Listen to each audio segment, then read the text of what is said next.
উত্তর ত্রিপুরা জেলার পানিসাগর মহকুমায় রাবার চাষীতে দীর্ঘদিনের বিভিন্ন সমস্যার স্থায়ী সমাধানের দাবিতে রাবার উৎপাদক সমিতি পানিসাগর মহকুমা কমিটির পক্ষ থেকে পানিসাগর আরডি ব্লকের বিডিও নিকট একটি ডেপুটেশন প্রদান করা হয়। ডেপুটেশনে রাবার চাষীদের স্বার্থে একাধিক গুরুত্বপূর্ণ দাবি তুলে ধরা হয়। দাবিগুলোর মধ্যে ছিল রাবার বাগান সম্প্রসারণে সরকারি সহায়তা বৃদ্ধি, বিনামূল্যে সার ও কীটনাশক সরবরাহ, পুরনো রাবার বাগানের পুনর্নবীকরণ ও উন্নয়ন, 55 বছর ঊর্ধ্বে রাবার চাষীদের জন্য ভাতার ব্যবস্থা, সরকারিভাবে রাবার শিট ক্রয়ের উদ্যোগ, সকল রাবার চাষীকে পারমিট প্রদান এবং পেনশন ও রেশন সুবিধার আওতায় আনা। এছাড়াও ভূমিহীন ও গৃহহীন রাবার চাষীদের প্রধানমন্ত্রী আবাস যোজনার আওতায় পাকা বাড়ি প্রদান এবং প্রকৃত কৃষকদের নাম সরকারি তালিকায় অন্তর্ভুক্ত করার দাবি জানানো হয়।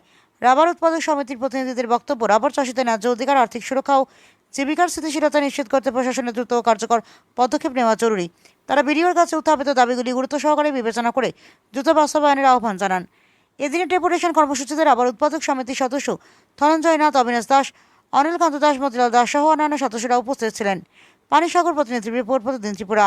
আমাদের বক্তব্য হচ্ছে যে রাজনীতির প্রতিহিংসামূলক যে সমস্ত গ্রাম পঞ্চায়েত রয়েছে, এই সমস্ত রাজনৈতিক প্রতিহিংসা থেকে তাদেরকে যাতে ঊর্ধ্বে উঠেন, তার জন্য আমরা মাননীয় বিডিও সাহেবের কাছে আমরা বলেছি, প্রয়োজনে আমরা পরবর্তী সময় তালিকা দেব কাদের নাম। দরকার নেই, গড় পাওয়ার কোনো দরকার নেই। সরকারি কর্মচারী রয়েছেন, সেখানে গড়ের তালিকার নাম রয়েছে, এটা কী করে সম্ভব হয়? যার কারণেই আমাদের বক্তব্য হচ্ছে, আমাদের এই যে ডিমান্ড, এই 9 দফা দাবি, এই দাবিগুলি যাতে মাননীয় ব্লক প্রশাসন উনি দাবিগুলি গ্রহণ করেন। এবং উনি যেটা বলেছেন, বলার চেষ্টা করেছেন যে উনার সামর্থ্যের মধ্যে যেগুলি আছে নিশ্চয়ই চেষ্টা করবেন। কিছু কিছু দাবি রয়েছে সরকারের বিষয়, সরকার সেখানে ঠিক করতে হবে।